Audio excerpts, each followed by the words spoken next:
Здравствуйте, друзья!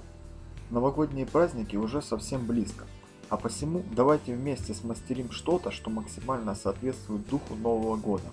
По моему мнению, камин с имитацией огня идеально дополнит рождественскую атмосферу тепла и уюта. Ну и чтобы не затягивать вступление, давайте быстро пробежимся по основным компонентам нашего камина. Компьютерный блок питания на 350 Вт. Его нужно будет определенным образом модернизировать. Дальше в видео я покажу, как это сделать. Ультразвуковой парогенератор на 24 вольта. Блок питания для парогенератора. Этот шел в комплекте. Только я снял с него корпус, так он выглядит компактнее. Пластиковая емкость.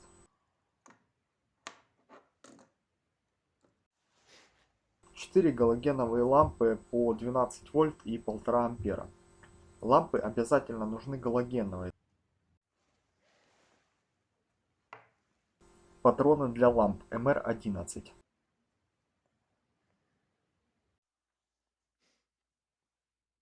Два выключателя.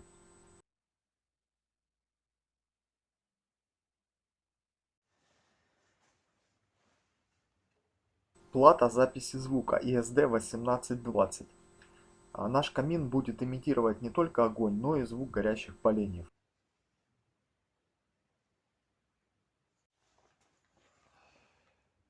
Бронзовые стойки М3. Они нужны, чтобы надежно закрепить все электронные компоненты внутри.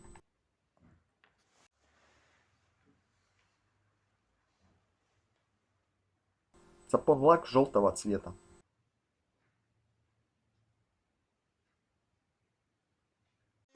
Ну и начнем, пожалуй, с корпуса. Он выполнен из фанеры 15 мм и будет представлять собой короб шириной сантиметр, 40 см, глубиной 37 см и высотой 15 см. Этого вполне достаточно, чтобы разместить все компоненты внутри. Вне корпуса обязательно нужно сделать вентиляционное отверстие для охлаждения блока питания.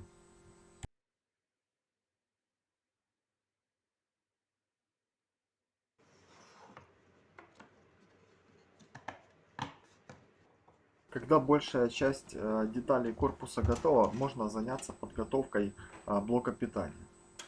Из всего огромного жгута проводов нам понадобится всего две линии. Желтая на 12 вольт и красная на 5 вольт.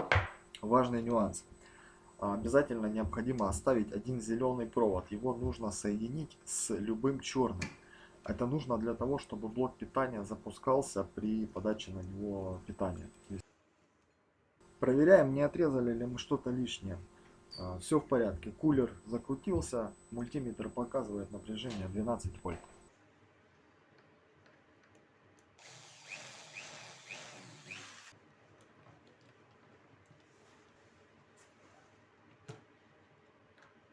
Монтируем блок питания на заднюю панель камина.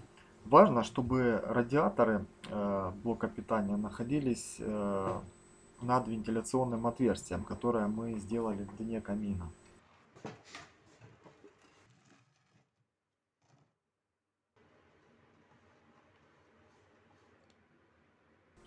Следующим этапом мы должны к питающему сетевому кабелю через выключатель подсоединить два блока питания параллельно. Один источник питания будет отвечать за галогеновые лампы и плату записи звука, а второй за питание генератора пара.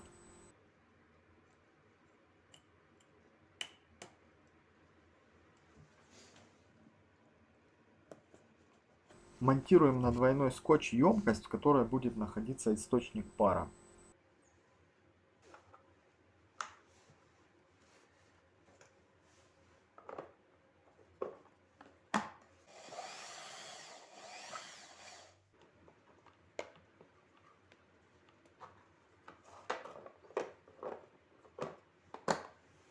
Далее займемся имитацией звука горящих дров.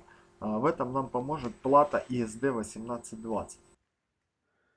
На ней присутствует микрофон, три кнопки, запись, однократное воспроизведение записанного и зацикленное воспроизведение. Также есть пины для подключения питания 5 вольт.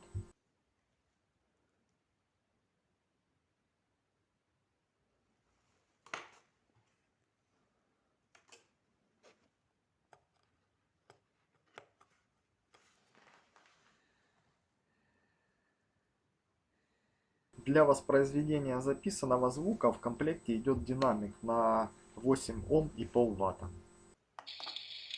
Звук я записывал, просто поднеся плату к колонкам и зажав красную кнопку.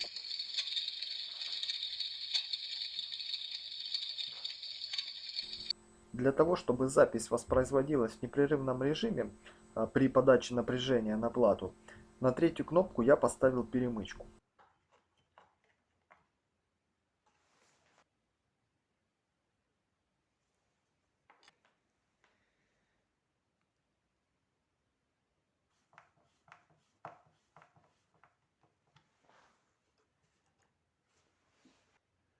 Плюс питания вешаем на второй выключатель.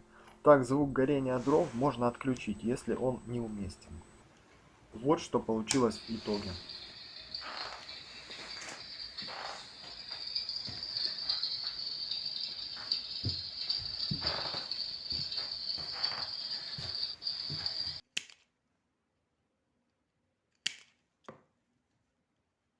Здесь я делаю гребенку на 8 контактов. К ней параллельно будут подключены 4 галогеновые лампы.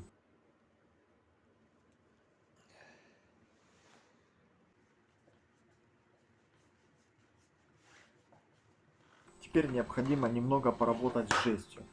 На этом этапе нам нужно сделать подиум для галогеновых ламп, 2 перегородки, основной задачей которых будет защита блока питания и пластиковой емкости от жара ламп, а также сопло, которое будет установлено на емкости сверху, и основная его функция это направлять пар к галогеновым лампам.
Здесь мной за кадром было проведено испытание парогенератора, и выяснилось, что высота емкости слишком мала, и пар начал плавить крышку. Так как другой пластиковой емкости повыше у меня не было, то было принято решение изготовить ее вручную из стекла.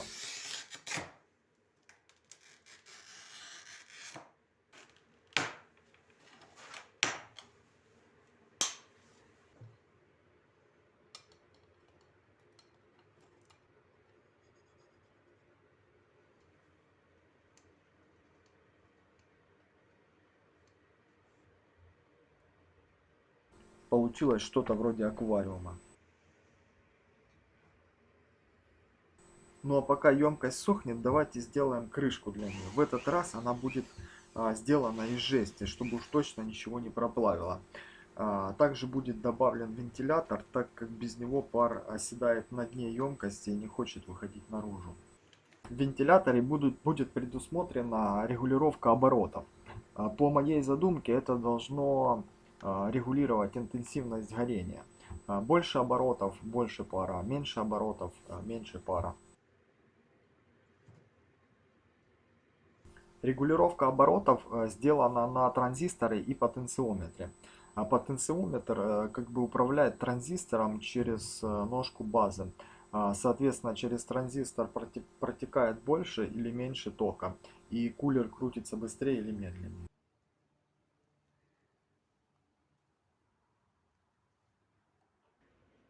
Далее пришло время нанести лак желтого цвета на наши лампы, чтобы цвет огня был более реалистичным. Понадобилось 3 слоя лака.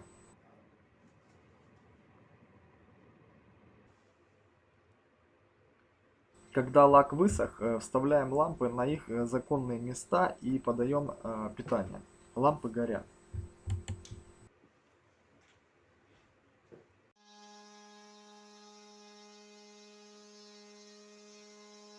Когда все компоненты камина на своих местах, у нас есть понимание, где должно находиться отверстие для выхода пара в верхней крышке. Также не забываем про ножки. Без них вентиляция работать не будет. Лампы и электроника могут перегреться и выйти из строя.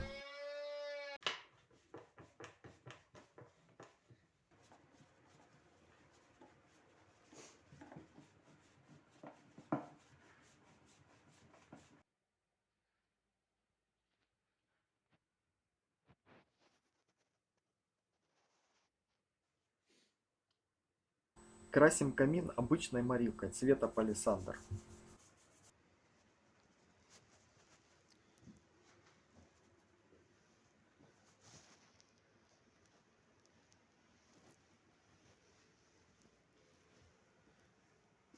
Спустя сутки наша новая емкость хорошо просохла.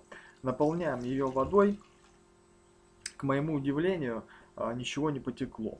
И помещаем в нее парогенератор. Подаем напряжение, и вуаля, все работает как надо.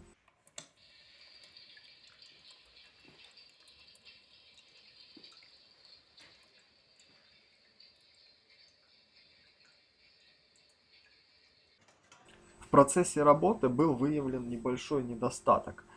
Пар слишком сильно распространялся внутри корпуса камина, поэтому по бокам были добавлены 2 куска жести. Это дало как бы более кучный поток пара на выходе.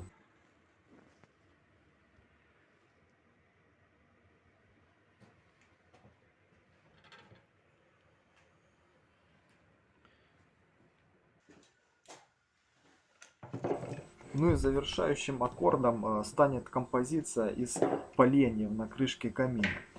Как их разместить, это уже дело вкуса, но важно сделать так, чтобы щели между дровами были достаточно большими и не препятствовали выходу пара.